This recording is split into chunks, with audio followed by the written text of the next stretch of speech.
Hey there, everybody. New studio, new intro. I'm just here to remind you guys before you listen to today's episode, make sure you follow the show and subscribe wherever you listen. If you watch the show on YouTube, make sure you subscribe there, you comment, you like, and you share. Also, follow my social media, all of it, both Instagrams, my Twitter, follow it all. Your life is to be consumed by my life. Tell everybody that you know about me. Start conversations with the fact that the Smoking Simian is your favorite podcast. Bombard everyone that you know and love with the Smoking Simian. Send them links day in and day out of my show, of the episodes, of my posts. Get thrown out of your house because the only thing that you care about is the Smoking Simian. Do it. Enjoy today's episode. Bye-bye. Hello. Good morning, everyone. Do you guys believe that I have a guest today? Say hi, Tyler. What's going on, baby? We back, motherfuckers. It's wild. I was telling you about how much I hate this setup and how not conducive it is to having someone else here. Like, I feel like it's weird we're sitting across from each other. Yeah, no, it's definitely not the ideal podcast setup, for sure. With, like, especially because before, I had, like, a dope-ass table, 4 mics all around it. So, like, coming clean. from the last experience on the studio to this, it's definitely different. This is like It's diminished.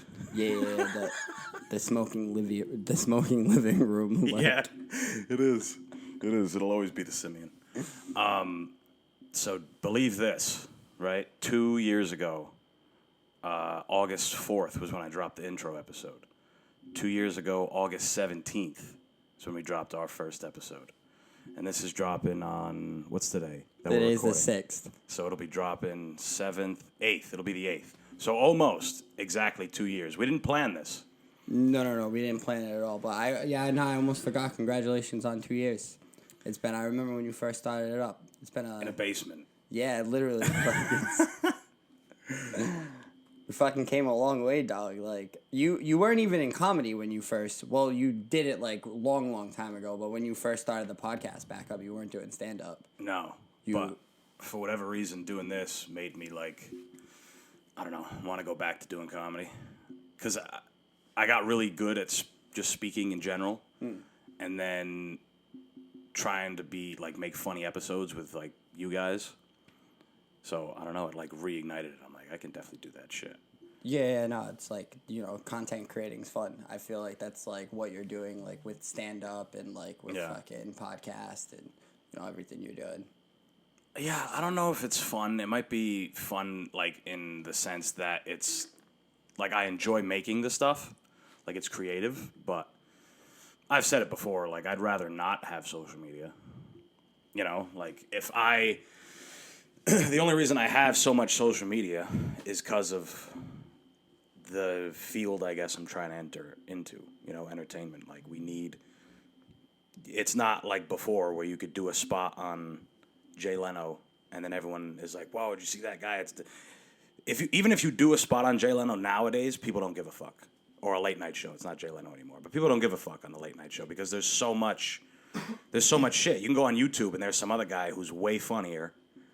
Well, you can't be yourself on those fucking things either. Like, that was all, like, it was bullshit. Like, the fucking Jay Leno show and the fucking, all those night shows because, like, they made you, like, cut your set short or, like, not be as dirty or, like, not tell certain fucking jokes because, like, it was going to hurt feelings. Mm-hmm. Now, like, the shit you see on YouTube and, like, the shit Andrew Schultz is posting and, like, the other Trevor fucking, Wallace. Trevor Wallace. Like, Trevor Wallace is a nutcase.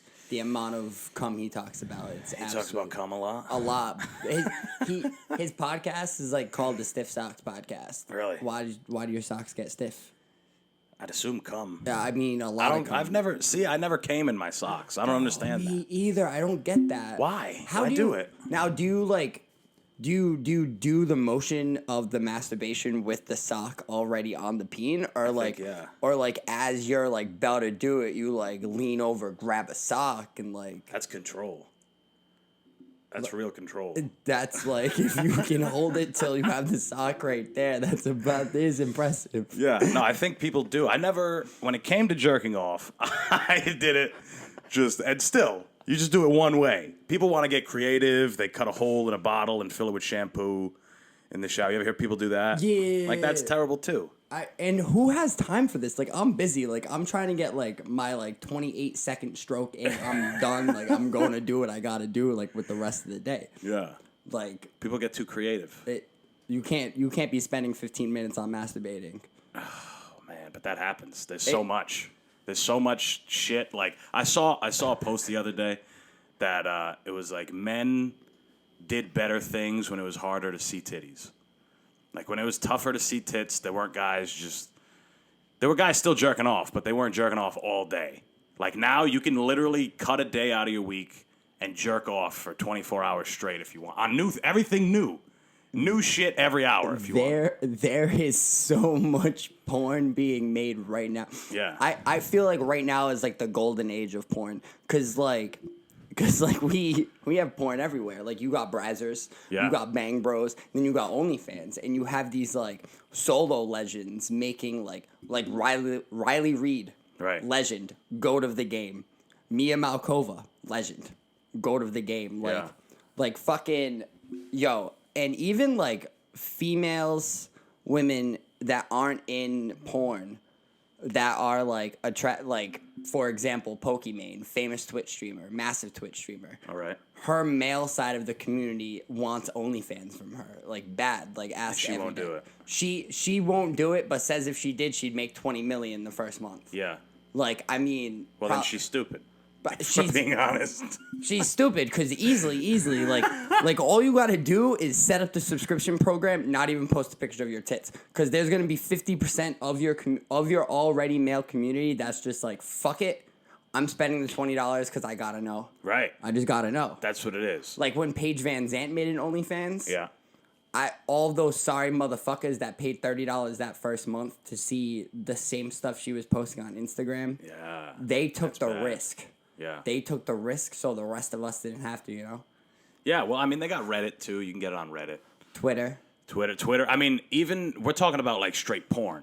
But even on Instagram, 90% of your timeline or 90% of your Explore fucking thing is women deliberately posing in some way to get you to look at their post. So, and there's a lot of Instagram famous ladies where that's all they do. They got a monetized Instagram, and they have a following based on pretty much how sexy they are. They don't even have an OnlyFans. They don't have any of that shit. So when you're not looking at legit porn, hardcore fucking penetration, the whole thing, you're looking at soft core porn of just women, like women that you would never see in real life, that are just posing in a way that they wouldn't in real life as well. It's like Who Framed Roger Rabbit, the woman in that thing. She's like, her body is... Jessica Rabbit. Her body's like illogical. Yeah. You see that shit on social media. And like that even comes to like women fitness accounts. Yeah. Because like if you go on a man's fitness account, it's like post of pre-workout and like shoulder rips and like whatever they're doing. Yeah. And then like if you go on a women's fitness account, not all of them, but a lot of them, it's just booty. It's just straight booty. And you know what? Yeah, I hit the follow button on 99% of those accounts because like there's one right now. There's this beautiful woman right now from the UK that, you know, they're all from the UK too. That's one thing I like. Some of them. Nah, like a lot of them. Are they? A lot of them. A lot of these fitness accounts are like UK based. It's funny because like they got the booty over there. The picture's the ass, but the workout is like shoulders. You ever notice that? Oh yeah, like the thumbnail is them the booty, like bent over, or like turn to the side, that twist and shit with one leg's like this. They know it. They know that it pops the ass, and then it's like, watch me do shoulder press. Like, I mean, I'm sure there's other women who look at that and they're like, yeah, it's a good workout. Just like when guys do the same thing, they're like, all right, that motherfucker's jacked. He's probably doing something right. You know, like the Liver King. The Liver King. What a fraud that guy is, huh? The fucking Liver King. Bro, I don't know, cause like, so I listened to him on Impulsive. Okay. And like he sounded legit, cause the reason he started this like the diet of like eating the fucking bull balls and shit was because like one of his kids were like dying of a disease. Yep. And this was the only thing that, like, helped the disease. And, like, now that kid's healthy as fuck. Like, all of his kids are healthy. The family's healthy. Yeah. And he's massive. But, like, there's people that are like, there's no shot this guy can't be on steroids. No way, There's, like, dude. no fucking way. No way. And, like, I never really looked at pictures of him until I listened to Joe's episode where he said, this guy's got to be on steroids. Dude. And he's got veins everywhere. I mean, he's fucking... That guy's got to be like 260 pounds, and he's got abs. Like, ripped fucking abs. Bro, he's You know how hard that is? He's huge. Anytime there's like telltale signs, like John Larkin, who was in the strength training community for a long time, he was one of the first guys that started exposing people to me. He's like, when you see this or you see that, he's like, you know how fucking hard that is to do that naturally? Like, when you see guys with shoulders that are like perfectly circular, you're like, that guy's probably on something. You know, like, there's dudes that are brick shit houses and they're lean as a motherfucker. You see every vein, every muscle, you're like, that guy's probably sticking something in his ass. Like, sticking a needle in his ass. Is it that common, though? I always thought that steroids were, like, rare-ish. But is it more common now in, like... Yeah. Like... Well, I don't know if it's more common. I guess it's more like we were talking about fitness social media. Like, you see guys on there like Liver King or like any other person. There's some guys don't even have names. You just see the picture or you see the video. You don't know who they are. And they're in this ridiculous shape, and all they're showing is, you know, I eat rice and broccoli and chicken every day. And you might do that. And you probably do need to do that while you're on. It's not like you take steroids and you're just instantly yoked. Like, you still need to work. But they're not. There's that other side that they don't want to tell people because it makes them look like a cheater. But in real life, it's like, I mean, I guess it's contradictory to what they're trying to promote. Like, they're trying to promote a healthy lifestyle. I'm in shape. Look at this. Try this. Whatever. And they don't want to be like, well, I put steroids in my ass, too. But in real life, there's no cheating. It's not like you're competing. Like, if you do steroids, fuck it. Yeah. You know? Well, if you're not a pro athlete, I think if you're not a pro athlete and you do steroids, I guess that's fine. But you just got to, like, live with the consequences. And I feel like you should at least be upfront. Like, Joe Rogan's upfront with people because he takes TRT. Yeah. And but like, he's also a 50-year-old man. Like, there's nothing wrong with taking that shit. Yeah, point, that's know? also true. Like, there's a lot of like older men in like that space that take TRT because it's like that's testosterone. Yeah, builder, testosterone right? Like, replacement therapy. Yeah, Just like Vitor Belfort when he blinded Michael Bisping. Was it Michael Bisping?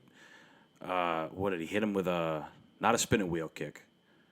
The spinning wheel kick was Luke Rockhold, I'm pretty sure. Yeah, He was just juiced at that point. Yeah, Vitor was so no.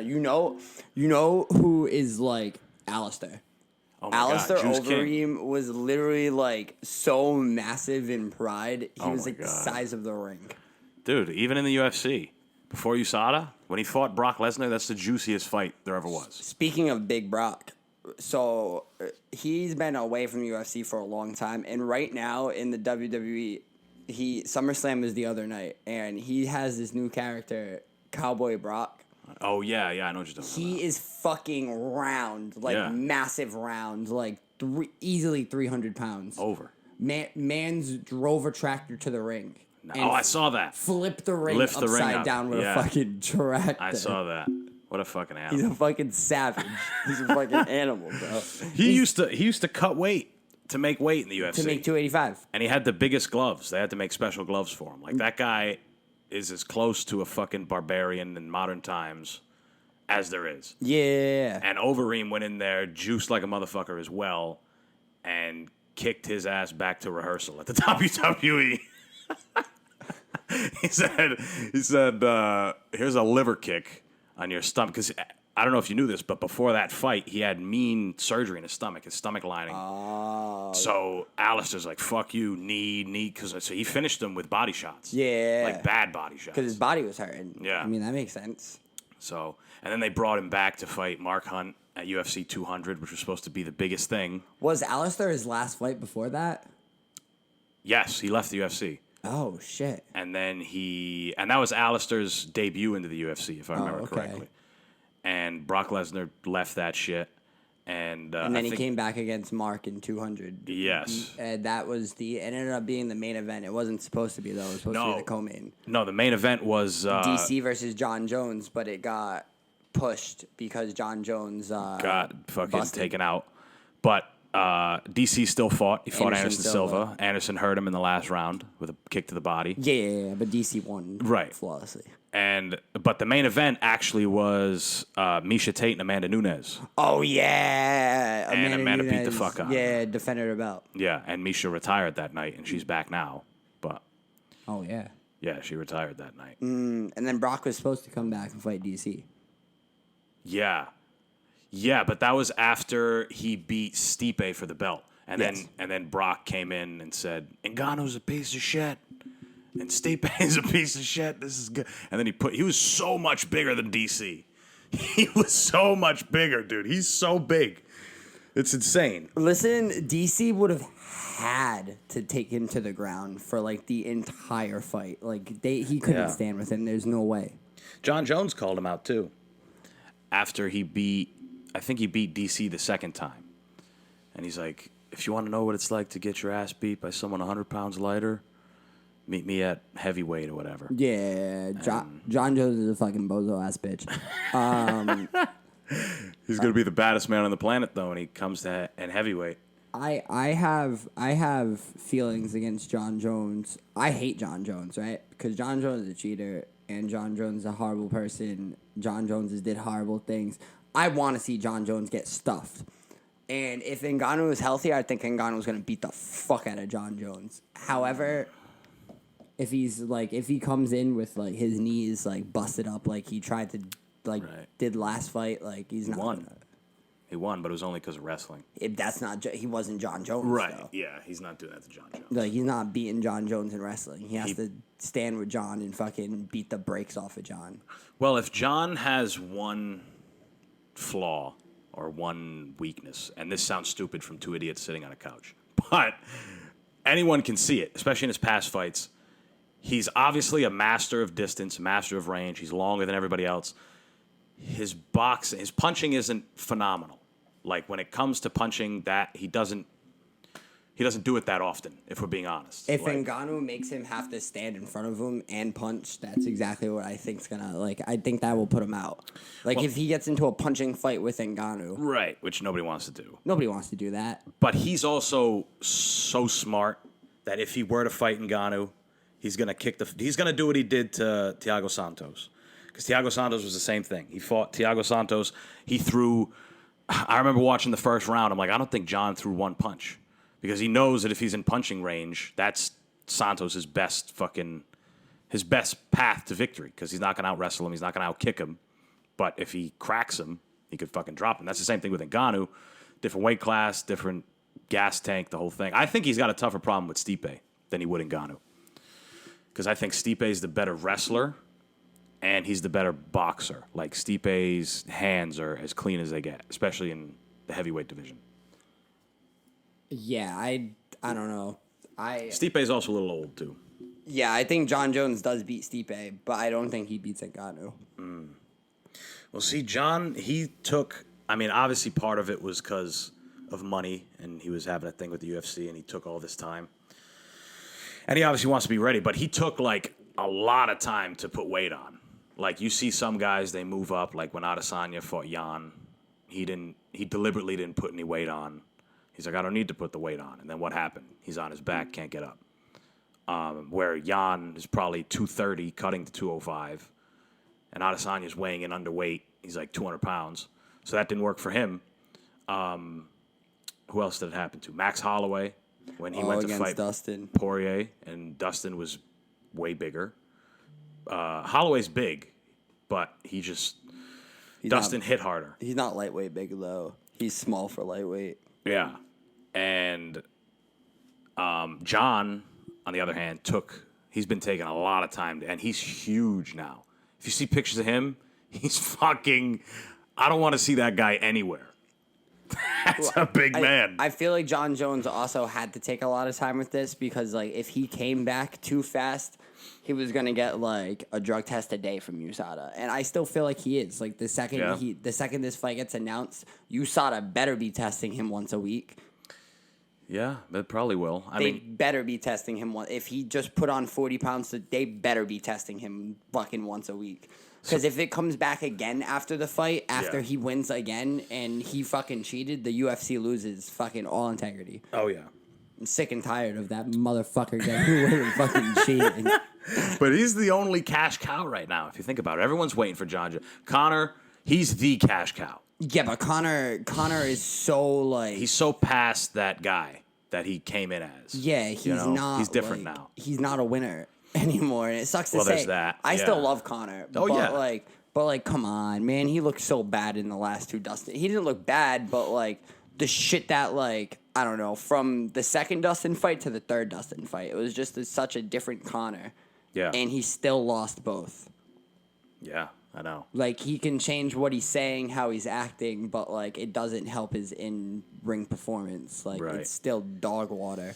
Well, he's not active. He's not... He makes more money than everyone else, so he's obviously not going to fight 3-4 times a year like he was doing when he was broke. And that's the problem. That he was fighting he was so fucking hungry. Yeah. And that's what got him to knock out Jose Aldo in fucking, 13 seconds? Yeah. Whatever it was. But, like, and then beat Eddie, win the belts, and then fight Floyd. And then after the Floyd fight, it was just like... Who gives a fuck? He got... 100 million. He got tapped out by Khabib. He beat Donald by fucking shoulders. And then he lost to Dustin twice in a row. Like... Yeah. Like, his career is, like, an anomaly. Like, when people ask... Like, can Conor be considered one of the greatest? Yeah, because he changed the game completely. Like, fighters earn more money now after him. But in the sense of, like, legacy, I guess you could make the point, yeah, because he was the first double champ. But, like, longevity, if longevity is a checkbox in your GOAT talk, in your GOAT conversation, that box isn't checked for him. Unless he comes back and does some spectacular shit. What I think he's going to do, he's going to fight Jorge. He's going to fight Jorge at 170. That's a big money fight for both of them. Yeah. He might win, and then if he can go and get the belt, which will be nuts, whoever has it, Kamaru, if he can go and win the fucking belt again, then it's like, okay, he's pretty much solidified in GOAT talk. You know? I think he's too small for welterweight. I mean, we've seen him at welter before. He's too small for welterweight. I think the smartest thing for him to do right now, Conor Diaz 3. McGregor Diaz 3, like get that because everybody wants that trilogy. Get it out of the way. That gives the hype back too. Yeah, and like that's a winnable fight for him. Mm-hmm. That's not like a fight that like Conor, don't take that fight, big dog. Like that's a winnable fight. That's not somebody in the top 5. I don't even think he's in the top 10. No, but he's fighting Hamza. Come on, I was literally saying this to my chat the other day. Like, there is no shot Nate Diaz doesn't pull out of that fight. He's pulled out of everybody scary that he had to fight in the last like Leon. He was supposed to fight Leon though. He did not fight Leon. Nate fought Leon. Did he? Yeah. I thought he backed out of that. What do you mean? Dude, he got his ass beat for 4.5 rounds. All right, see, but he got his ass beat. But listen, in the 5th round, he rocks Leon Edwards. Oh, I do remember that. Slapped him and threw a right hand behind it, or a left hand behind it, and pointed at him. It was still an awful fight, though. He got his ass beat. But, like, he might as well should have backed out of that. He just backed out of a fight after that, though, or before that. I don't know. I don't know. But they have him and his brother both have an interesting take on fighting, and like the reason why they think they always win is because the climax of the fight tends to be on their side. And they feel that the climax is the most important part of the fight. That's what Nate said after he fought Edwards. Yeah. He fought him, and he got his ass beat the whole fight. Bad, just outclassed. And you know Nate, if it's not a dog fight, if you're like beating the fuck out of him, getting out of the way and moving, he's like, you're a pussy. Yeah, like come over here, like he's calling you over. Yeah. So he didn't get rocked at all. He was getting beaten, bloodied, fucking bruised, and all this shit. But he didn't get rocked. fucking Leon at the end gets rocked, and at the end of it, he's like, he did all that shit to me, nothing happened to me, and I hit him once, and he got rocked. I mean, who wins? I always go back to when Fury fought Wilder the first time. Okay. Now, people say, like, okay, it shouldn't have been a draw.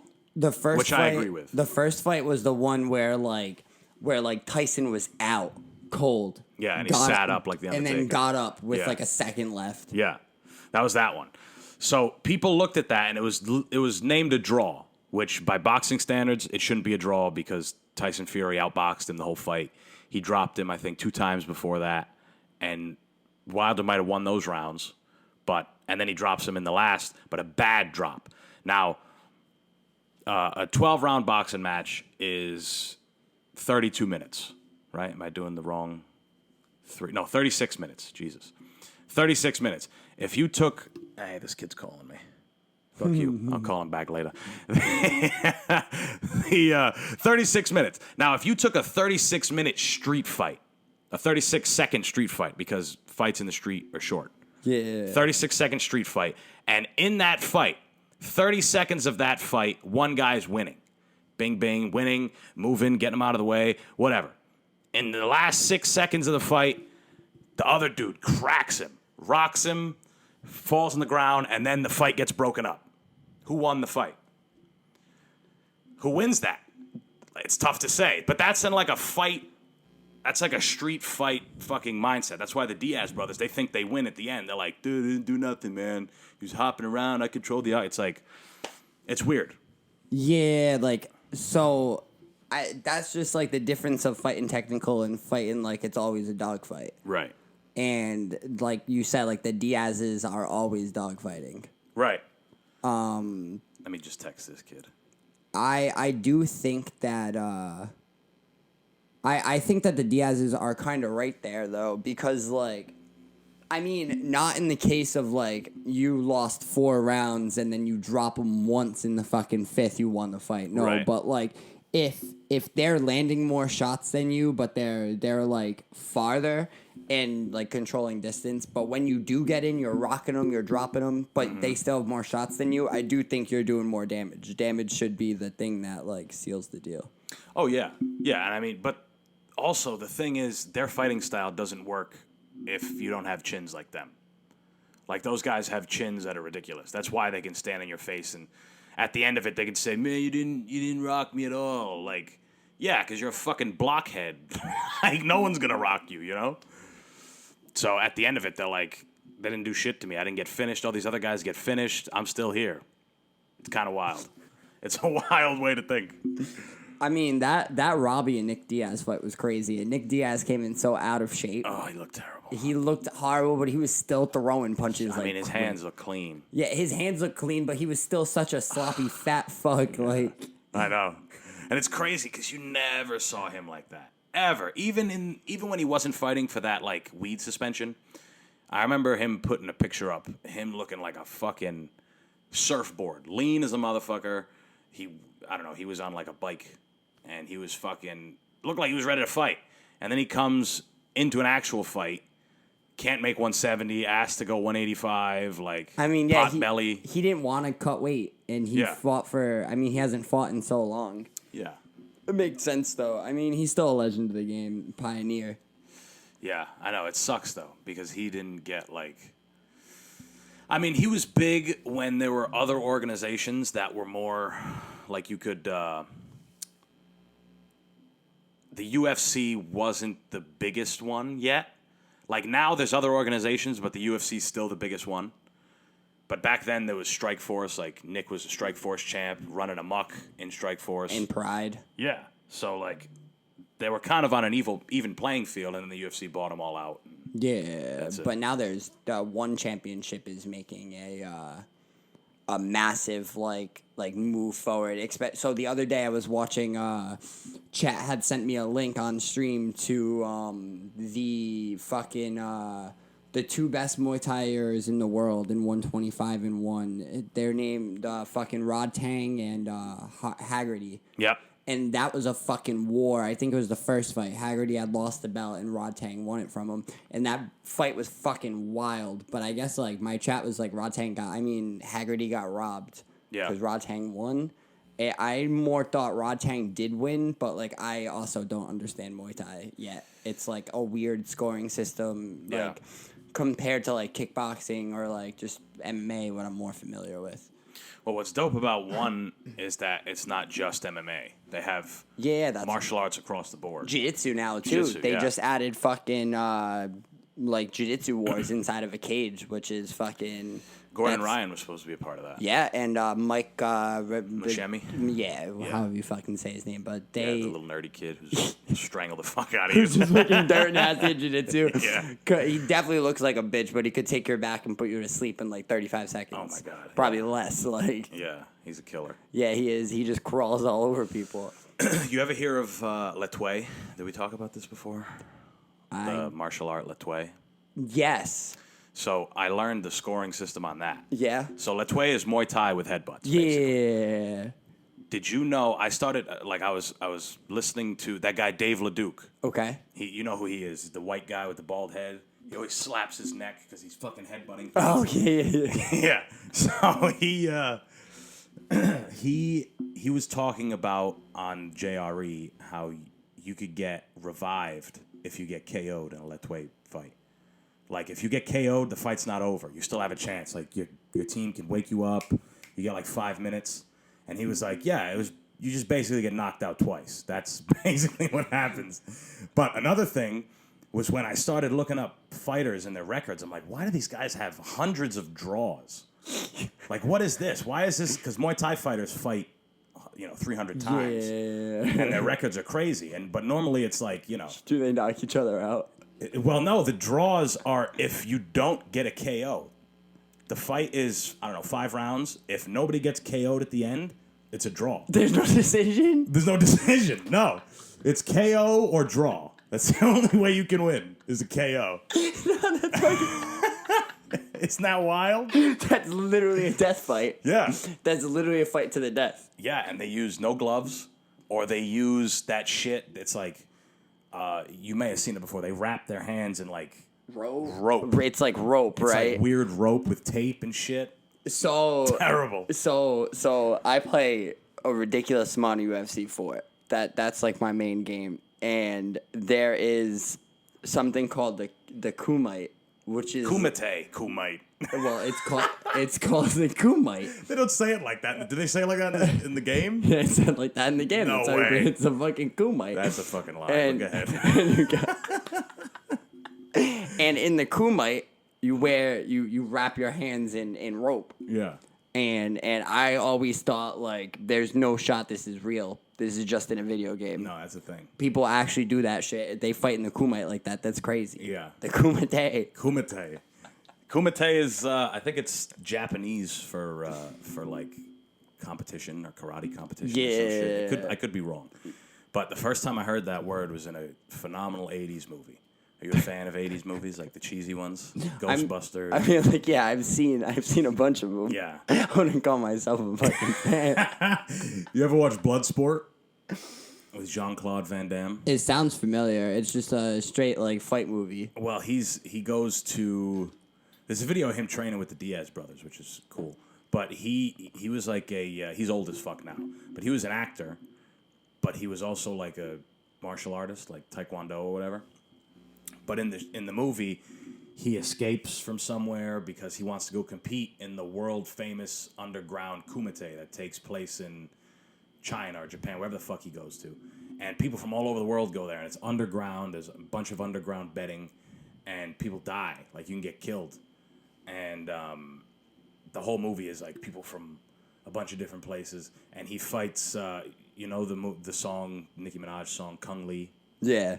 Kung Lee is an actual character in these fight movies. Oh, okay. And he's like this big yoked. His name in the movie is Bolo Yang. Yes.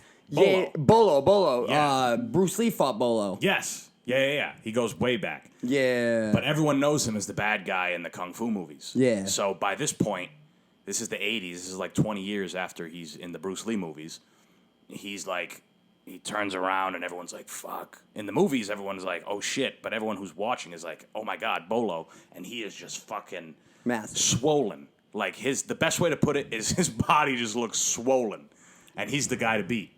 And Jean-Claude fights him in the end and he beats him. It's great. So I'm That's right happy. at the Kumite. I'm happy that this came up because my chat will send me random ass YouTube videos and I'll watch them, I'll react to them. But most of the time, like my chat's exactly like me. We like nonsense. So the other day we're talking about Bruce Lee because I got knocked out UFC 4 by Bruce Lee. I was like, there's no shot he was an actor. Like there's no shot he's a real. So I watch a real fight between Bruce Lee. It's like trash footage. Yeah. So Is then that like a tournament? It's like the only real fight that there is of him, but he was dangerous. He was fast in that video. Yeah, very fast. Yeah. Then I watched some movie stuff, and I watched him fight Chuck Norris. Chuck Norris rips his chest hair out. He had the hairiest body I've ever seen in my entire life. The cat at the beginning of that scene. Yeah, the cat's just like meow. Yeah. And then like it looks at Bruce, it looks at Chuck, then the cat meow. Then it looks at Chuck, then it looks at Bruce, then the cat just fucking and fucking they attack each other. I was like, what the fuck is going on in these movies, bro? Chuck Norris was an actual American kickboxer at one point. Was he? Yeah, he was a champion. He was a bad motherfucker. Was Bruce Lee an actual fighter too, or was he just like... He was I know he trained a lot. Well, he was definitely a legit martial artist. Like, nobody can denounce that. But his style was... He came from China, where they taught Gung Fu. Yeah. Which is basically Kung Fu, but Gung Fu. And he was the first guy to adopt the idea of fighting is fighting. There shouldn't be any particular, just because where you come from. Because at the time, in China, you trained Gung Fu. In Japan, you trained karate. So it was, and there was a Jackie Chan movie with a similar concept, The Drunken Master. Oh, okay. And, but anyway, he was the first guy to adopt learning different styles. So that's why people call him, like, the father of MMA, because he was the first one to start. But he probably competed at some point. He probably fought in the Gung Fu style, but at the time, there weren't a lot of outlets for him to compete in the way that I guess he envisioned. Yeah. Like MMA now. Like MMA is as close as you can get to a real fight, have it being, a sport at the same time. You think if he was here right now, he'd be dangerous? I mean, if Bruce Lee was born in, like, I don't know, a time where he could train MMA, maybe. Like, I mean, I would think so, right? It would probably be the culmination of everything that he wanted. Like, I have a book called The Tao of Jeet Kune Do. Jeet Kune Do is his style that he created, and he took pieces from here, pieces from there. And you read the book, and there's things like, round kicks from Thailand, or Western boxing, talking about boxing here. Yeah, Muhammad Ali and the whole shit. So or takedowns. There's no takedowns in Gung Fu or karate or any of that shit. Yeah. So it's interesting. And he was one of the first guys to revolutionize bodybuilding as well. A lot of people don't know that. Oh. Because early on, he was 120 pounds. You see videos of him, he's fucking this small. Yeah, he's small. And then as time goes on, he got up to like 145, ripped, fucking rock solid muscle. Against Chuck Norris, he's massive. He's strong in that one. He looks like he's 170, probably, like... Another thing the legend has it, Chuck Norris was the first guy to tell him about kicking to the face. Oh. Because before that, Bruce Lee thought kicking, the best places to kick were the legs. Because you can kick out a knee with a side kick or some shit. Most debilitating. And he's like, well, what if you have an opening to kick him in the face? He's like, wouldn't that be bad too? So he kind of turned Bruce Lee on to kicking people in the face. Which is pretty sick too. Yeah, no, that is kind of sick. And it's kind of crazy how, like, a lot of fight styles did come from Hollywood like that. Did come from, like, movies and fucking... Dude, I mean, in the 70s, it was, like, before jiu-jitsu came around, and even before Bruce Lee, the way to fight was boxing. Fisticuffs, you guys are in front of each other, you throw punches, one guy goes down, you're a gentleman, you settle it. Bruce Lee comes along, now he's flying through the air, kicking people. Karate schools were opening up everywhere. Like, in the U.S., shit's going crazy, because now you can kick people? Holy shit. even though it's in the movies. And then American kickboxing starts to come along. This is before Muay Thai. Anyone heard about Muay Thai? No one knows anything about leg kicks or clinching or any of that shit. And then MMA starts, and Hoist Gracie is pulling guys on top of him, way bigger than him, and he's choking them out. And then Olympic wrestling's always been in the background, but nobody really considered that a way to fight. They never considered it a martial art. Until it was mixed in. Right.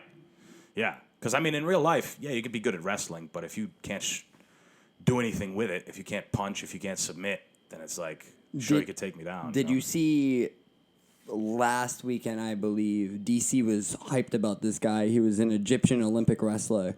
Yes, I watched it. He had a great fight. Yeah. He had a great fight. For a wrestler, he's really he can strike wrestler. too. He don't give a fuck. He'll stand and strike.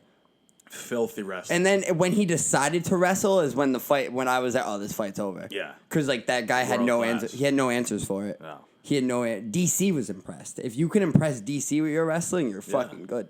I mean, Olympic level, even though you're in Egypt, that's still, you know. He's a world placer though. They said he took world placer? They said he took like fifth in the world in the Olympics, and then won the Egyptian tournament like twice. Damn.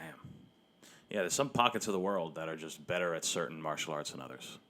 Like, that is probably one of the only good Egyptian wrestlers. I feel Egypt's not really massive on wrestling. right.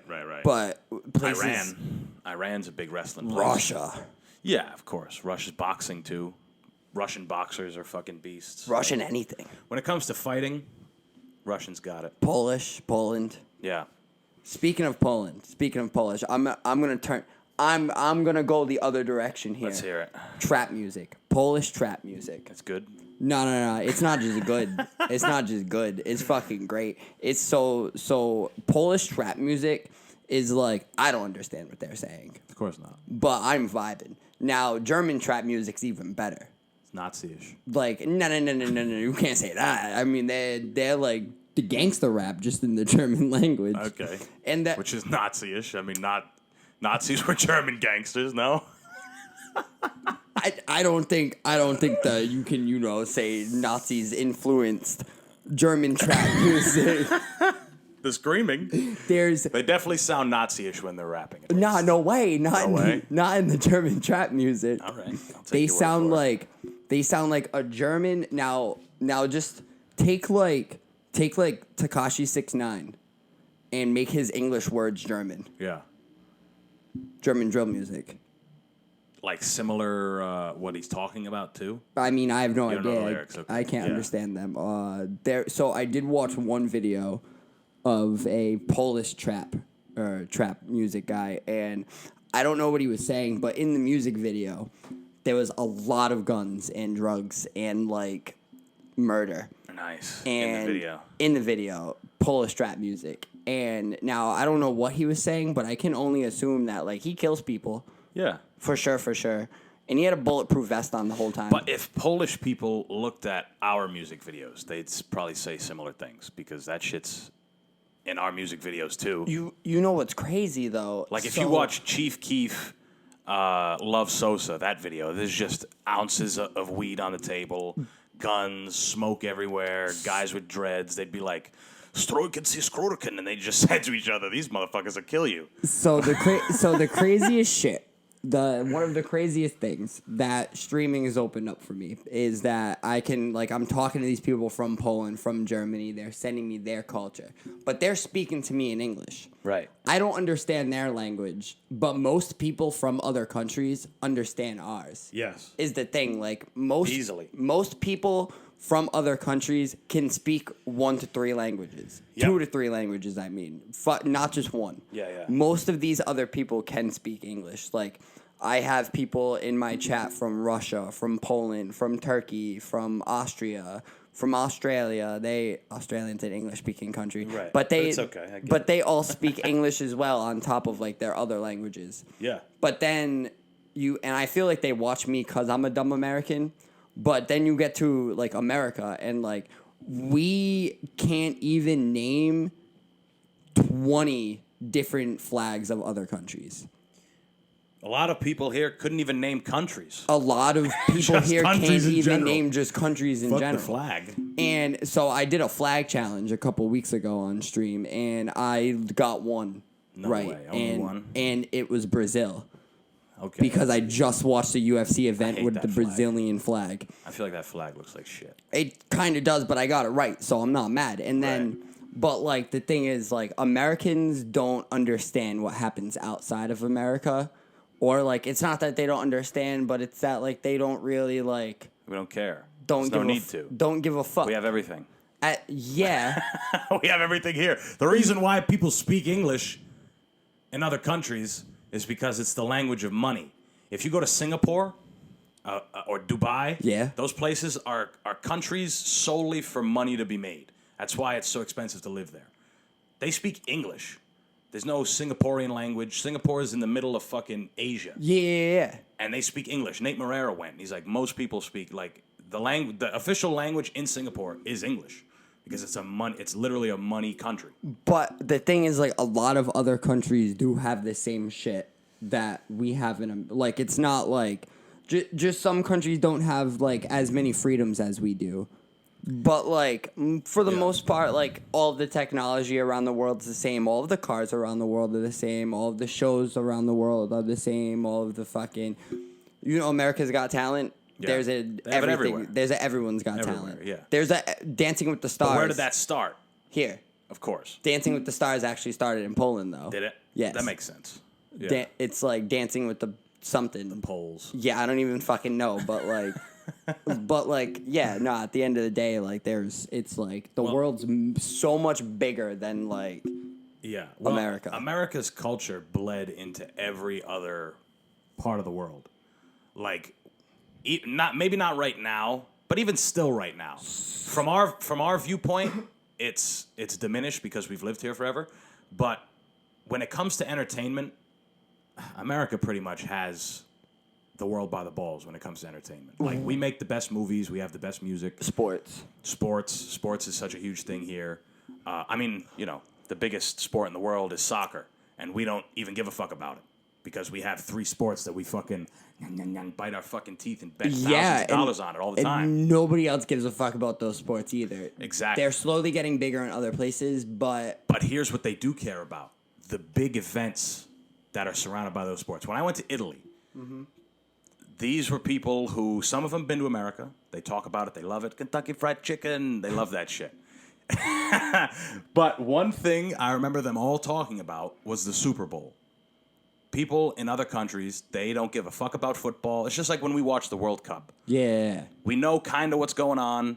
Nobody can explain offsides in soccer to where you can understand it. Like, you're like, why did that guy get a penalty? What happened? Why is that guy falling over for no reason? And then people watch football and they're like, or they watch American football, they're like, Jesus, why are they running into each other so hard?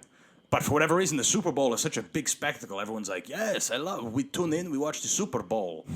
And I'm like, you guys don't know anything about it. That was not an Italian Not accent. even close. That was No. not It's like Italian. a Russian. It's like very Russian. Or Portuguese. Yeah.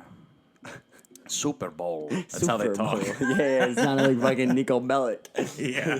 My cousin, let's watch the Super Bowl. Yeah, my cousin After Roman. big American titties. I said that on stage the other day because the host kept talking about GTA 4 and no one was getting the references. So, like, a couple people went up and he's like, all right, new rule for the show, you have to make a GTA 4 reference. So as soon as I went up there, I'm like, Nico, my cousin, let's go to strip club. And it killed. Everyone's like, yeah. They got that one. I actually just ran through all of the GTAs. Really? On stream, starting with GTA 3. And the main character in GTA 3 don't say a word. Doesn't say anything. He doesn't say one word. Damn. And then he's in San Andreas. CJ's girlfriend dates Claude, who's from GTA 3. Yep. And he still says no words in San Andreas. What a fucking... Did you ever see the very beginning of that game? Like GTA 3? No. San Andreas. GTA in general. Like the original, very first computer GTA. It was an arcade game. It was like... It was top view. Yeah, top view, and the cars were just boxy. You Yeah. race, police chase you, you get out, you get another car. And it was so, like, basic and stupid. Do you know how long that company's been around? Rockstar? Rockstar's been making games since the first arcade machine came out. Really? So Grand Theft Auto was started as a arcade game. They have GTA 1, GTA 2, and then Grand Theft Auto London. All three were standalone arcade games. Yep. When the first PlayStation came out, they came out with all three of those on disc. They didn't come out with the first GTA 3, which was the first like 3D game until PS2 came out. But when it did, it was like it changed that company like crazy. Like that company went skyrocketed. It was $1 million company ever since. Well, I mean, they were probably able to switch past arcade games because nobody. Well, you had arcades to. are like a fucking. You had to make the transition. Like they were around in like the 50s or 60s, and then like the PS2 didn't come out until like early 2000s. Yeah. That's when they finally started getting so like advanced with video games and shit. And then 3 came out, Vice City, San Andreas. It was game over with San Andreas. Vice City's probably my favorite. Really? I never think played that one. You never played Vice City. No. Vice City is the best character in GTA history, Tommy Vercetti. Do you play as him? You play as him. Okay. He's like, so he leaves New York, and he's with the mob in New York. Yeah. And he leaves New York to go take care of shit in Vice City. Is it supposed to be like Miami? It's supposed to be Miami. Okay. And he goes and do a coke deal down there that goes bad. So he needs to get like the main mobster's money. He don't give a fuck about the main mobster. So like he's just making his own money, doing his own thing. When the main mobster comes down to kill him, and then you gotta take him out. Right. Tommy Vercetti takes down an entire mob. Savage. Nice. Animal. But that's like in GTA 4, you fuck up a whole at the last mission. You fuck up everybody in that gang. GTA 4 was. The story was amazing. It's probably like top 2 or 3 stories in the entire franchise. Yeah. Like including all the DLCs and everything. But I mean, just the graphics and like the things they were able to do in that game. That game came out in like 2008, 2009. That was so ahead of its time. I played that recently and it still looks good. Yeah. It still looks like a game that like there's games that fucking drop like last week that don't look as good as GTA 4. Yeah. Like some graphics are dog water. And GTA 4 just like a GTA is a game that really the graphics don't age after San Andreas. I mean, Rockstar, they got it figured out. Rockstar, obviously they're one of the biggest in the world for a reason, but what's interesting is I didn't know that they were around for as long as you're saying they are. And it's like it drives home the fact when people say you've been doing something for this long and nothing's happened. Look at these companies that the only reason Rockstar has gotten to how big it is because they were in it for the long game. Like anytime you start something that you really enjoy, like you start it and you're like, this is dope, and then you do it a little bit more and you're like, I want to make this a bigger part of my life. It's got to be the long game, especially if it's a creative endeavor like making a video game or building a company like that. Like, people take something like GTA for granted. You're like, damn, this is a really good game. And the guys who work for GTA or Rockstar at the highest level are like, yeah, motherfucker, we've been doing this for a while. Like, we didn't get here overnight. So, Rockstar is just a really cool company in general because of, like, the shit they do for, like... They're a really big, like, people company. Yeah. They're people pleasers. Philanthropy. Like, they like to please the people. Like, they're not... Like, for example, I love using this as a game example. You know EA. And you know what happened with the last Battlefield drop? No. It was one of the worst video games to come out ever. It wasn't done. It just was not a finished video game. It was the worst video game people have ever played. Yeah. There's a petition that has over 2.5 million signatures to like get it taken off the market. Yeah. And at like even like yesterday, it was confirmed that under 500 people are currently playing that game on a day-to-day basis. And it's the newest one. Nice. There's more people on like the Battlefield that came out like 5 years ago than this. And Battlefield 1 is great. I think I have Battlefield 1. Yeah, Really the older ones are good, but this was just forced and rushed. And the point is that a company like EA doesn't give a fuck. They just care about the money. They're gonna drop when when they want to drop it because they want the money. Right. Where a company like Rockstar, they were working on the remastering of Red Dead Redemption. Mm-hmm. And we were all like, nah, we want, like, give us a GTA 6 announcement. Because at the beginning of this year, they had dropped the definitive edition, which was GTA 3, Vice City, and San Andreas all remastered. Oh, dope. And, like, everybody, all the GTA fans were like, we don't want that. We want GTA 6. And a normal money-making company would be like, well, fuck you, you'll get GTA 6 when you fucking get GTA 6. They took every single main developer they have off of Red Dead, off of all their other projects, and put them on GTA 6. And now GTA 6 is in development. There is rumored releases. There is rumored about the fucking campaign, what we're going to get. We'll probably see a trailer, like, early to mid 2023 and have a release date like late 2023, early 2024. I don't think we'll have it till 2025, but the fact is, like, Rockstar has probably been working on it for a long time, but the fact that they know everybody wants it and then took everybody off of all their other money-making projects to put them on this shows that, like, they are for the people. Yeah. They do listen to what we want. Yeah. That's dope. There's something about those games that obviously takes a really long time because there's so much involved, and that's what makes the game great. But another company that does that is Bethesda, and I'm super excited for their new shit. Starlink, I think it's called. Star something. No, I know what you're talking about. Yeah, it's like fucking Fallout in space. In space. That's kind of dope. That's their first new series that they've made in like 20 years, because it's been either Fallout or Elder Scrolls. So, Starfield, yeah. That's their new, what's the word they used? Intelligent property, I think. That's their newest one that they've done in like, because it's been Oblivion, Skyrim, which is all part of Elder Scrolls. Yeah. And there was another one somewhere in there. I don't know what it is. There's probably a couple more in there that I don't know what they are. Elden Ring's not. Elden Ring's Dark Souls. But the Skyrim's one of the greatest games of all time. Like, for a lot of people, Skyrim's one of the greatest of all time. The only thing is Starfield has been pushed back, like, a lot. Yeah. That shows that they're working hard on it, though. They don't want to drop a bad game. Because, do you recall Cyberpunk? Yes, I heard it was super, like, buggy and glitchy. It was so buggy. It's supposed to be a game that's, like, full of computer-generated people that, like, you can have random conversations with. And on the first day of drop, there were no people in the world. Cars were floating. Buildings were upside down. That wasn't Bethesda, though, right? No, that wasn't Bethesda. That's made by, the people that make The Witcher. I don't know.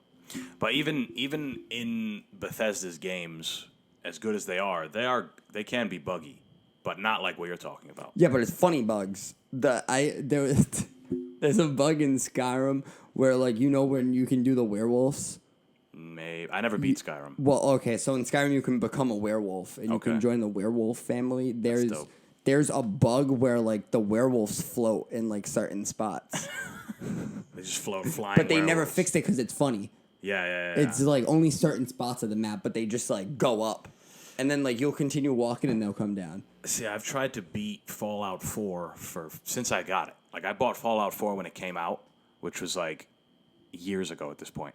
But it glitched on a part that it won't let me get past. And I even restarted it. I restarted the game and everything. Went through fucking starting up again. And I got to that same point, and it won't let me past it. I looked up bug fixes, like what you can do. And sometimes in Fallout, it's like, sit in a chair and wait 12 hours or whatever. And I tried all of them, and it just won't work. So it's a dead game for me. So that has actually happened in, like, a lot of Fallouts for me. Fallout 3 I couldn't beat because of a bug. Fallout New Vegas I beat once, but when I went back to play it most recently, I couldn't beat it. I got bugged inside the casino. I just bought New Vegas. New Vegas, great game. Have you ever played? I've played it. You played it I've beat it a before. couple times. I just don't know where it was. Fantastic game. Yeah. And then Fallout 4, I got... So it wasn't a bug for me. It was I ran out of ammo in front of a room full of a lot of people, and I saved. and I didn't have another save. So now every time I load in, I take one step and I'm dead. And it's been like that for a year and a half. Like I can't like As soon as it loads, it's you're like, either bang. restart the game Yeah. and play like those hours or just get through it. And I can't get it's impossible to get You through gotta it. like jump or something. Fallout saves are the worst because like I know everybody in there saves on Fallout has a save where it will bring you right up to enemies. Yeah. It will literally spawn you in a room getting shot at. Like you cannot get out of this situation at I've that had that point. happen a couple times. Fallout 3 was a good one. Might be one of the best stories ever made in the game, especially because it's in DC, and DC's in absolute ruins. Yeah, Fallout 3 was really good. I like Fallout New Vegas the best. Fallout New Vegas is my favorite. That one's definitely like a little more like leisurely and fun because you can gamble and you need like charisma and luck a little more. Where in GTA 3 and GTA 4, you need like strength and food and fucking skills and all this shit. Fallout 3 and Fallout 4. Yeah. You said GTA. Oh, my bad. I was Yeah. about to say, no, you don't. You don't need that shit at all. There's a setting on I think Fallout 4 or New Vegas. I think either one. It's called survival mode. Yeah. Where like your guy needs to sleep every so many hours. He Yes. needs to eat. Like, oh my god. Have you ever put the Wild Wasteland Yes. thing on? Yeah. There's some wild ass shit. So You can get abducted by aliens and shit. yeah, so there's these mods on Fallout 4, and I haven't done them yet, but I do play on PC, so I will one day download Fallout 4 mods. There's like mods that are like giant sirens walking across the map, or like Oh, you can do anything in that. like massive fucking creatures. You know what? Speaking of mods, there's this new game that just came out. It's called Stray. You're a cat. You play as a cat. Okay. Oh, I've heard of this. Yeah. Somebody made a mod. You know CJ from San Andreas? Yeah. He's like all stretched out and deformed like a cat. Like he is the cat. Yeah. You're CJ cat. Nice. And like instead of meow, it's just aw shit. Here we go again. Just the Nice. entire game, like the entire. Did you ever play Gary's mod? No, I've watched people play it, and like I've seen different things of it. I've never People played it, make though. clips, like, because you can do anything with the Yeah. bodies. Gary's you can mod make 'em is run and crazy. yeah. Dave D'Amico used to have it on his thing, and I remember like we'd hang out and he would do something wild, and we just go back and forth. And you could do anything. You could spawn 1,000,000 people. You can blow them all up. It's like you could pick people up and throw them. Yeah, It's great. Gary's mod was one of those games that are just like do whatever you want here. Just I don't go even think. fucking I don't even crazy. know if there was a story to that game. I think it was just there's don't- no campaign. You just Yeah, do no, that. I don't think there was. There's a lot of games like that where it's just kind of like fucking around. Like Goat Simulator. No. Well, Goat Simulator is you've definitely heard of simulation games, like games where you like Power Wash Simulator or Farming Simulator. Yeah. Or Probably, like yeah. where you're like a farmer or a Yeah. power washer, or this is Goat Simulator or Goat. You're a goat. And the first one is like it's a small game. Took me like 30 minutes to beat probably. You just like you unlock the demon goat and you do different challenges and you have to sacrifice humans. Nice. In a human So sacrificial it's the thing. opposite. 'Cause usually you sacrifice goats. Yeah, but you are the goat. Yeah, right. So it's like you're payback. sacrificing humans. Yeah, it's mad funny. You get like the demon goat and stuff. And they're coming out. They've only came out with the one game. At the end of this month, they release Goat Simulator 3. Oh, wow. So that's gonna be big. There was no 2. There's no 2. There's no 2. They're just the 3. biggest trolls in Maybe video they'll game drop history. 2 afterwards as a prequel. No. I think they're honestly because they're not even talking about the fact that there was no 2. They're just releasing Goat Simulator 3. Goat They're Simulator just 3. like the biggest trolls out.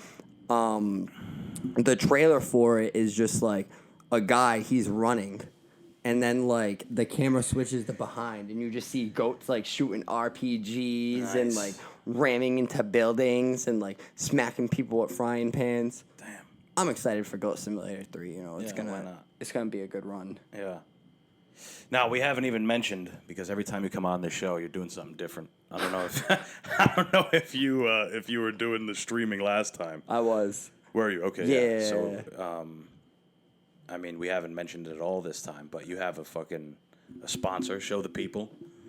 Probably have a couple sponsors. Shout out Drink Poggers. Use code SwaggyDrKush.com. Why you got to use that name? For 10% off. That's a terrible name. Drink Poggers. No, Swaggy. Swaggy. I know that's your thing. But Swaggy Dr Kush. That's terrible.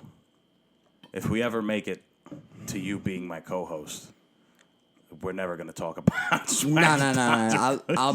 I'll be Tyler off stream. I'm Tyler off stream. Right.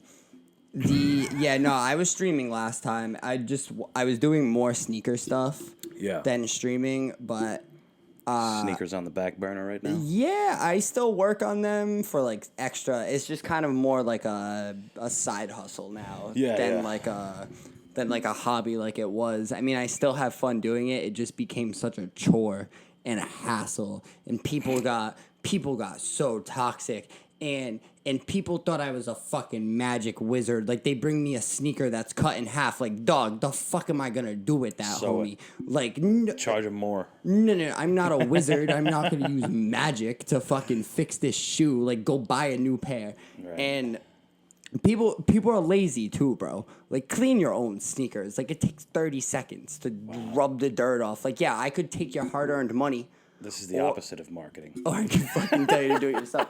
Fucking A. Nah, now I just do like I take care of sneakers for like regulars that I've always taken care of, or like paint jobs. I still do paint jobs every now and then, but all of the other gluing, and I hated doing gluing. Yeah. At the end of the day, it was one job that made me completely stop doing like gluing and like hard jobs like that, because it was so like. It took me like an entire week to just get the glue off. Right. And then another week to like, it was just such a hassle. And like, yeah, I'm happy that I'm doing shoes on my own terms now and not like, because that's another thing too. People got like really like the sneaker thing wasn't like its own like business. You know, I still had a job on the side and I was still like working full time. Yeah. And people were like, kind of like I was supposed to just like finish the sneakers right away. Like that's the only thing I'm working on, you know? Like when people sell weed.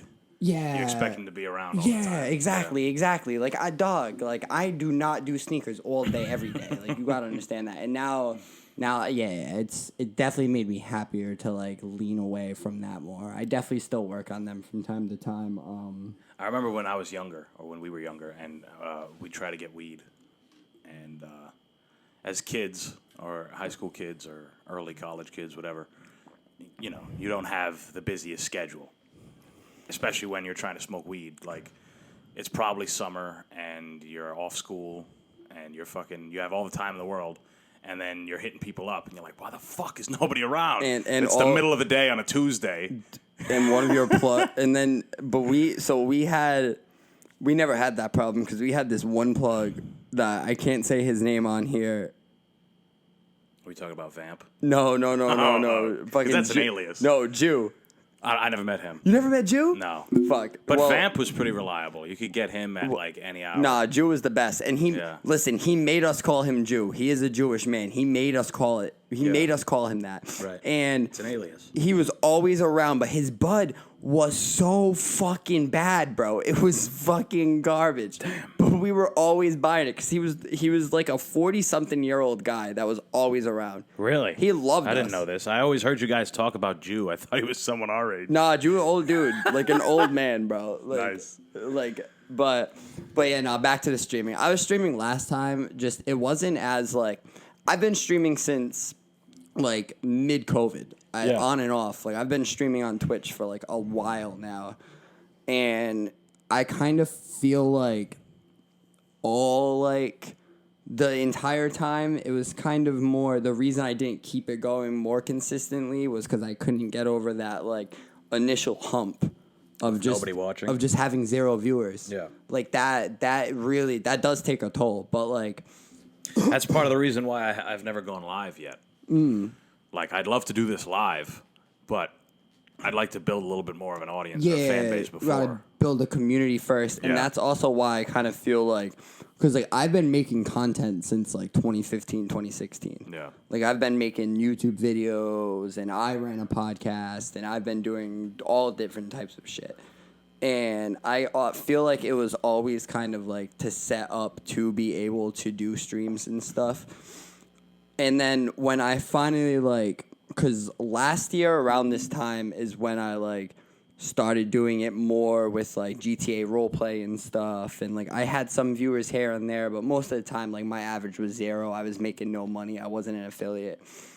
And then in February or like March of this year, we hit affiliate on Twitch, which is just averaging 3 viewers, having 50 followers, and honestly, the only reason I hit that was because I was in a Madden franchise league that had like 20, 30 people in it where we would watch each other's games on Twitch. Yeah. So like I was able to get the average viewers, and like at first I wasn't really taking it that serious. Then once we hit affiliate, I took it a little more serious, but still at that I was still streaming every day to only like 2-3 viewers, and I wasn't as consistent. Like sometimes I wouldn't stream. Yeah. Sometimes I would go 2 days no stream. Probably for the last 3 months, I've been streaming every single day. My viewership's usually around like anywhere from like 10 to 30 viewers. I had one crazy ass night. The night of the Max Holloway Volkanovski fight, I hit like 150. Damn. Like live at once. Yeah. We were watching the prelims. I was shaking, thought I was gonna get banned on Twitch for sure. And it didn't happen. It didn't happen. I didn't get banned. Could you do like a fight companion on Twitch? You can't show the fights. Yeah, but like me and you could watch. and Yeah. say shit. Like I've done that on here before. Yeah, I currently like the Tom Aspinall card. I had on my other, because I have 2 monitors set up. I had my second monitor while I was playing games, so I was like paying attention to that, like talking in chat about fights and stuff like that. How long do you normally stream for? Like in a night? I stream so right now I'm off from like the day job all week. So I've been doing like yesterday I did a 9-hour stream. The day before I did a 12-hour stream. Jesus. And you play the whole time? Or I you just keep it on and you walk away? So no, I'll never. If I do walk away, it's to take a leak or to go grab a water. I'll never like walk away from stream for more than a minute, 2 minutes. Yeah. I eat on stream. I watch YouTube videos on stream. I react. Really? I just talk. I play a bunch of So you don't even video need to games. play and people tune in? I don't even need to play and people tune in, but that's the type of community I'm building as well. Right. Like, and I feel like a lot of streamers, a lot of small streamers, are trying too hard to just like push out game content, and like they're playing shit they don't like, or like, bro, right now there's like over 100,000 people watching Call of Duty Warzone on Twitch. Yeah. Oh, easy. There's like so many fucking people streaming Call of Duty Warzone. Yeah. I won't touch that game. Because 1, I suck at it. And 2, like, there's way too many people already watching the bigger streamers play that. Right. Like, nobody's going to watch a small streamer play Call of Duty when they can watch Nick Merckx play Call of Duty. Right. So, that's... So, I try to stay different. I try to do shit that's, like, me. And, like, I am very myself on Twitch. Like... I have my intermission screen, which is like just like my camera and then like my side Swaggy, and it like has like you can mostly see just the camera of my face. There's no like game screen or anything. Yeah. And that's mostly like I'll probably be there like talking, like that's how I start my stream. For like the first hour and a half, I'm not playing any video games. Right. We'll dive into videos like probably like 5 hours deep into the stream. Now, is a 9-hour stream like normal? Like, do other people do that? Or is that like... Not small streamers. A lot of small streamers care about their percentages on numbers. Right. And they want to hit partner, which to hit partner, you need an average of 75 viewers. Is that the next level? That's the next level. A lot of small How do they go streamers. from 3 to 75? I guess it makes sense. Try to weed the people out. Yeah, exactly. You want to like the people that are here just for money, and then the Yeah. people that are actually like here Trying to build some do shit. this thing. Yeah. And They're also there for money, too. yeah, of course. Like the But money they got a different helps. motivation. Some people go, like, if I were to do it, I would literally do it just to make a couple bucks. Like, Yeah. I don't care. Me personally, I don't care to build a stream like a Twitch. I would do it if I knew that, like, I could make a little bit of money. But, you know, there's some people like you who are trying to get to partner, and what's the next level after that? Partner's the last level. Oh wow, okay. And then there's So you could get to a point where you're getting 350 people watching, you're still considered a partner. yeah. Oh wow, okay. Highest tier. You're a small streamer at that point, or like a mid partner. Yeah. So to me, yeah, I am a broke boy. I have like worked all my life. Like the money is nice, and like if I can turn this into a full-time career, which that's what I'm going for. I'm trying my hardest to be able to do that, to be able to sit on the computer all day and stream. But realistically, like I love the community that I'm building. Like my community, there's like 50 to 100 different people that come into my stream like every day and say what's hi and just like are there generally there for me. Like they're not other streamers that are coming into chat for clout, or they're not other people that are just like being toxic. Like they're coming in, they're seeing how I'm doing. They care, and I care about everybody in my chat too. Shit, like even the people that like a lot of people only talk to the ones that are fucking throwing subs or throwing biddies or like donating. Right. And like I will talk to everybody. Like I talk to my highest donator and my lowest donator the same exact way. Imagine only talking to women on the fucking on the stream. So like, that's I'm the complete opposite. So I'm known as the streamer that has probably, I'm a male streamer obviously, and I have a very massive male audience. Makes like sense. my audience is mostly male. Right. So whenever a female comes in that their name is clearly female, it's like a funny gimmick that I kind of get like twitchy and awkward. Like I kind of do it on purpose a little Right. bit because the chat like talks it up, like they Right. like amp it up. Like Swaggy can't talk to women, but like I've been starting to, that gimmick's dying. Because as the community's building, like, I am getting more, like, genders in the fucking chat. Like, Right. my last 2 streams, and maybe it's because I was going so long, but they've been so poppin'. Like, I've been literally my highest averages, like, for a long time. And back to your question, don't mean to, like, skip it, but you had asked if all streamers, like, stream this long. A lot of them are there for the average, so they'll stream for like 3 hours with 20 viewers and try to get to as close to 75 as possible. I feel you. Where I do not give a fuck about my average right now because I know I have the content and I have what it takes, and all I need is to be discovered. Right. I just need that fucking. But fortune favors the busy. I read a book called The Richest Man in Babylon. Mm-hmm. And it's like a famous financial help book, but they do it in a great way, where they make a story, and there's like each chapter is on a specific, I guess, topic, and it's basically showing you how to take control of your finances or whatever. And the story, it's supposed to be like you're a guy in Babylon, and you get to meet the richest man in Babylon, and he's going to tell you all these, he's going to give you these tips. And they translate it to, like, everyday stuff, like, save 10% of your gold every week or some shit like that. And one of them was they were talking about, like, good luck. And basically it was like the god of fortune comes around when you're doing something. Like, fortune favors the busy person. If you're in whatever you're trying to do, like I'm doing this podcast, I try to do it as often as I can, twice a week. Like, eventually, like the cream's gonna rise to the top. Basically, eventually, someone's gonna fucking. Half of it is once you create whatever the fuck it is. The other half is just doing it as often as you can. So I'm not banking on this, but it does happen. There's Mr. Beast is one of them, and there's big content creators that will go into small streams and just fucking bang, boom, 10 grand. Oh, yeah. Drop 10 grand, boom, post a TikTok, that person's famous now. And I'm not saying, like, I mean, that would be fucking great, but, like, the odds of that happening are so slim. Very true. But the fact that I do stream long does give a chance of something like that happening, or just a chance of somebody that's usually not on Twitch. Like, at the times I usually stream when I'm at work. They may fucking see me at, like, 4 a.m. I'm on live 4 a.m. They might see it. They might finally see me for the first time. Boom, click, they enjoy me. Or, but yeah, I've been...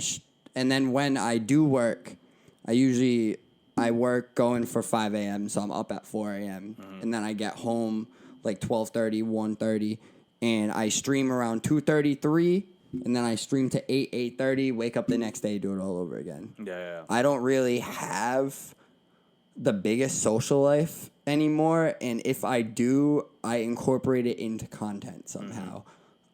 If I'm going out with the boys will come on stream first, we'll pregame on stream, and then go out. Right. Like, things like that. And, like, I do still associate with friends and stuff because, like, it's just not healthy to not talk to anybody all day long and just be on the fucking I know games that. stuff. Ha! Anyway. But it's not healthy, so like, I do still try to communicate with people and hang out with people, and I took a day off from stream the other day to go out with the boys, but, like, and today's a day off, so, like, it's more for content today, but definitely, like, yeah, the more I do it, the more people are gonna see me, and the more my followers see me live, the more chance they might click, because I almost have 500 followers on Twitch. Yeah, so that's almost 500 people that should be clicking my stream every time I go live.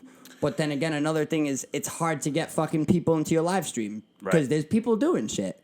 And there's a lot of live streams to watch. And there's a lot of fucking live streams to watch. Yeah. And that's why I do outside content as well. I post a lot of reels and shorts and clips and... That's the way to do it, the shorts. YouTube videos and... Yeah. I'm all over the place. Well, today is going to be a very fun day. For everyone listening, it's Monday morning, so it's miserable for you guys. But, fuck you. But for us, we're going to New York, and we're going to wrap this motherfucker up, but I want to say what's happening. We're going to New York. It's Saturday as we speak.